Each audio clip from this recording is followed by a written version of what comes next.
दोस्तों नमस्कार, my nation news पर आपका स्वागत है। दोस्तों, लोकसभा चुनाव 2024 के अब सिर्फ 7वें चरण का मतदान बचा है। इस दिन पीएम नरेंद्र मोदी समेत 904 दिग्गजों की किस्मत दांव पर लगी है। 1 जून को पश्चिम बंगाल की 9 सीटों के लिए भी वोटिंग जानी है। बंगाल में एक तरफ पीएम नरेंद्र मोदी का दावा है कि भाजपा को चुनाव में इस बार सबसे ज्यादा सीटें बंगाल से ही आ रही है।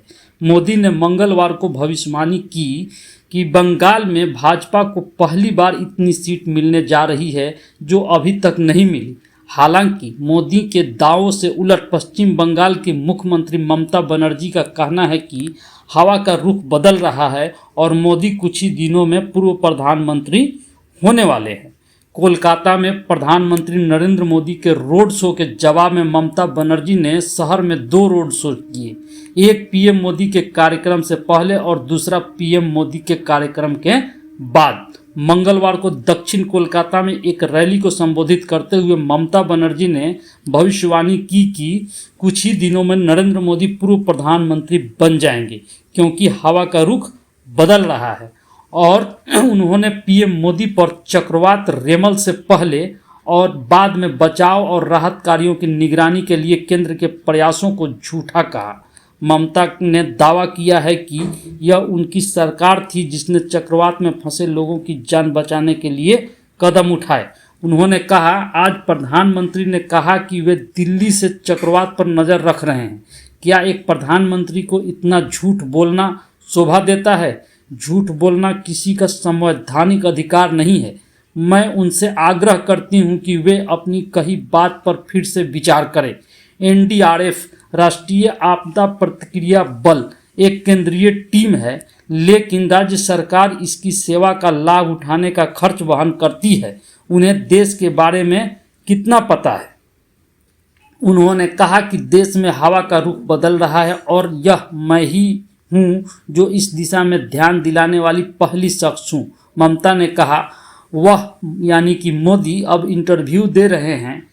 पिछले 10 सालों में उन्होंने कभी किसी पत्रकार को कोई इंटरव्यू नहीं दिया क्योंकि सवाल और जवाब पहले से लिखे होते हैं। यही कारण है कि मैंने हम दोनों के बीच सार्वजनिक बहस की मांग की, मगर वह चाहे तो मैं गुजरात भी आने को तैयार हूँ। प्रेस हमसे खुलकर सवाल कर सकती है। मैं देखना चाहती हूँ कि वह देश को कितना जानते हैं और उससे कितना प्यार करते हैं। उन्होंने एक बार फिर आरोप लगाया कि पीएम मोदी ने कहा था न खाऊंगा न खाने दूंगा, लेकिन अब उन्होंने सब कुछ खा लिया है और इस प्रक्रिया में देश के साथ साथ नागरिकों, संविधान और सार्वजनिक क्षेत्र को भी बेच दिया है। ममता ने कहा, उनके और उनकी पार्टी के पास हर चीज के लिए एक योजना है। भाजपा ने संदेश खाली साजिश को चुनावी मुद्दा बनाने और पश्चिम बंगाल को बदनाम करने के लिए हमारी माताओं और बहनों को अपमानित किया।